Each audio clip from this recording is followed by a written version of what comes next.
Food Explorers! Alam niyo ba na ang lettuce kayang-kayang tumubo, may lupa man o wala?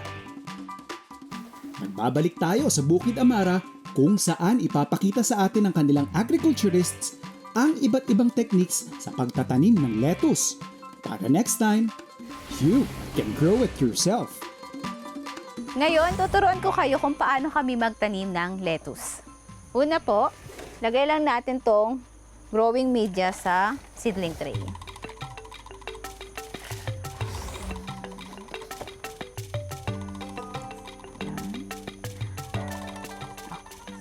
So, ito na yung ating nababad na media sa fungicide. So, ngayon, magtatanim na tayo ng lettuce. Makikita nyo yung lettuce seeds ay bilog. Kasi ito po ay pelleted na.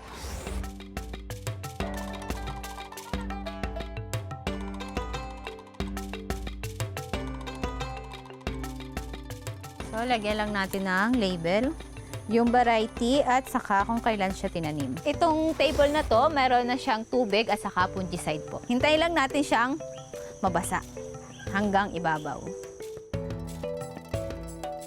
Kapag sumibol na ang inyong lettuce plant, oras na para ilipat ito sa hydropots. Maaari mong gayahin ang deep water culture system ng Bukid Amara gamit ang styrofoam at malaking basyon ng tubig. After 14 days, dapat yung ating mga lettuce seedlings ay nailipat na sa ating hydropot na may kokopit na media. Ngayon, ilalagay ko na siya sa ating high-dense styro sa ating deep water culture system.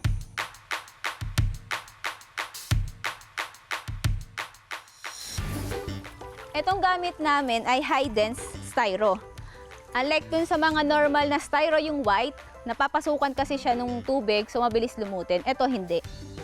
So, mas mabilis din siyang linisin. Itong deep water culture, bari naka-float lang yung styro, then nakababad tong ugat.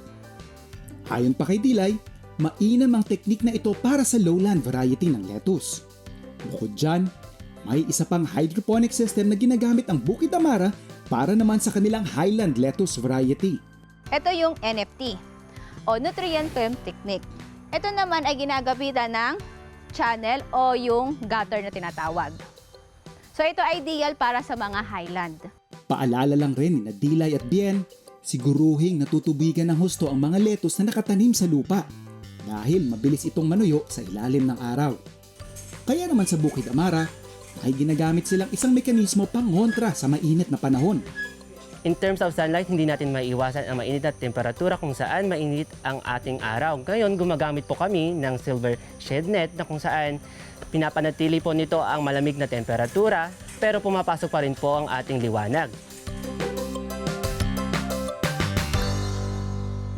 Kahit na-harvest mo na ang lettuce, maaari mo pa rin mapahaba ang buhay nito gamit pa rin ang hydroponics. Ang kagandahan ng lebeng lettuce namin sa carrying tree, kung i-compare mo dun sa market, wala ng ugat. Ngayon, sa carrying tree, pwede mong lagyan ng tubig. Kung gusto mo pang tumagal ng 1 to 2 weeks, pwede mong tanggalin lang yung mga dahon na gusto mong kunin, yung malalaki na. Ngayon, ang matitira sa gitna na dahon ay lalaki pa after 1 to 2 weeks.